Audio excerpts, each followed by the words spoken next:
Mercedes is one of the hottest topics on the grid right now, and with all the right reasons, as the Brackley-based squad managed to win 2 races in a row and be one of the teams with the most points scored in the past 6 weekends since Miami. However, the team doesn't plan to stop there now that they've found what is truly wrong with their car, and with Hamilton ending the 2-year drought of not winning a race in his career. Could the Silver Arrows be back on track and challenge the top teams for more wins this season? And more importantly, did Hamilton make the right decision by leaving Mercedes for Ferrari, as the cards have definitely switched now in mid-season development? It's safe to say that Mercedes are definitely back on track when it comes to competing for podiums, and even though the team had 0 to no hopes to fight for the race win on a pure manner, the fact that they've locked the front row in front of their home crowd and won the race goes to show that they are truly back in business. Of course, Russell's DNF due to mechanical failure adds a bit of depression to what could have been the perfect weekend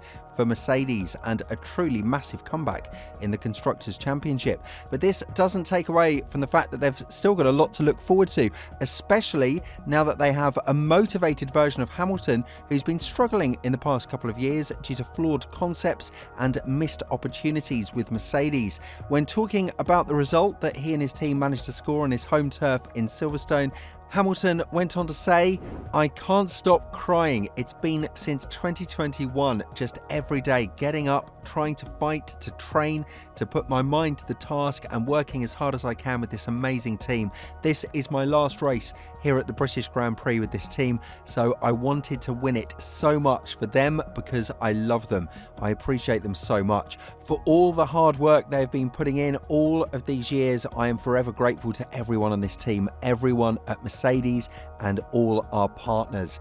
However, all good things must come to an end, and now the primary question is whether or not Hamilton is having second thoughts about his move to Ferrari. Mid-season development has always played a massive role in where teams would end up in the remainder of the campaign, and as of now, it looks like Ferrari has dropped the ball in a big way. Of course, 2025 is still far away, but given the fact that the regulations will remain the same, every single piece of performance that is found right now will be heavily utilised for the next season before the massive shake-up happens. One thing is for sure, the RB20 no longer holds the throne as the best car on the grid, even though Verstappen extended his lead to Norris in the Drivers' Championship, but the Austrian team is now definitely not able to cruise easily for race wins, as Mercedes have marked a record that has been standing for more than 700 days and take away 2 wins in a row from Red Bull, with this happening in 2022, the last time when it was Ferrari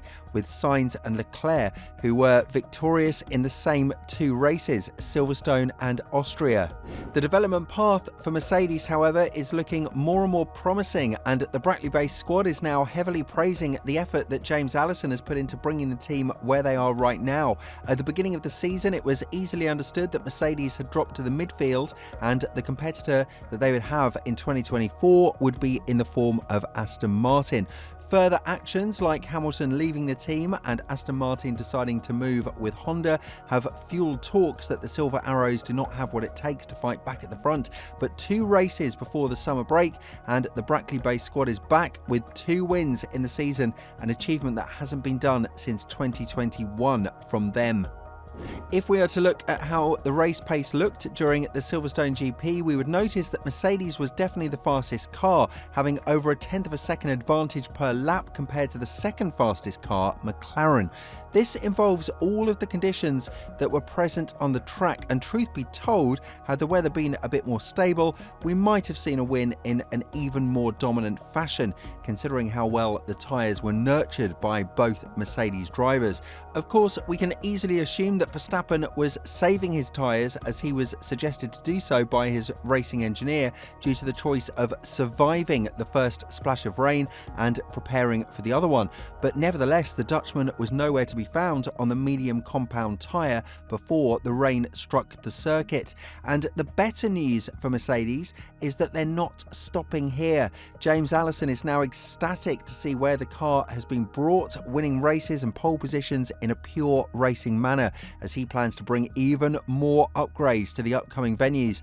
Earlier this year, the technical director of Mercedes said that the plan is to bring upgrades to every race possible, whether they are in small and invisible or big package form, and the team tends to respect this after the massive result they've scored in Silverstone. When talking about this matter to a greater extent, James Allison went on to say, "I know what we have got coming, and I also know what we are planning to further improve the car." The conclusion is that Mercedes is definitely back to fight for race wins, and as we've seen in Montreal, it was drivers' mistakes that ruined Russell's chance of winning the first race of the season for the team much earlier than Austria. Regardless, the fact that they have scored more than 200 points in the Constructors' Championship, and almost all of them came in the last 6 races on the calendar, goes to show that the trajectory and the mid-season development have definitely been on their positive side. Allison himself said that the team was quite stupid to not see what was standing in front of them the entire time,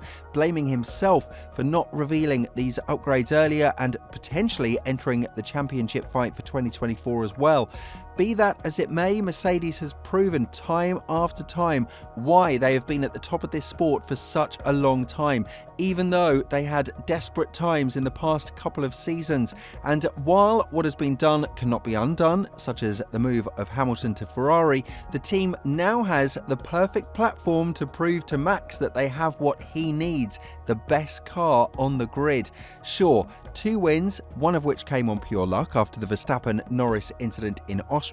are definitely not enough to prove this, but the development path, the 1-2 front row lockout, as well as the pure pace dominance that the team had in Silverstone, go to show that a driver with Verstappen's skills could easily win races with that car. Not to take away anything from Russell or Hamilton, but we've seen how competitive they can be once more performance is unlocked from the car, and this trajectory tends to continue in the upcoming races after the latest statement from James Allison. Now, it's easy to understand why Mercedes are waiting a bit more to announce the second driver alongside Russell from 2025 onwards, as Wolff never misses a chance to throw a dig towards Red Bull and try to stir things up a bit more when it comes to the Verstappen-Horner beef. Sometimes it's hard to believe that it works, given the fact that Verstappen admitted they are at Horner's house every Saturday watching TV and talking about crucial stuff. But if the team fails to keep the title as having the most competitive car on the grid, it would easily mean that he can leave and continue his dominance in Mercedes.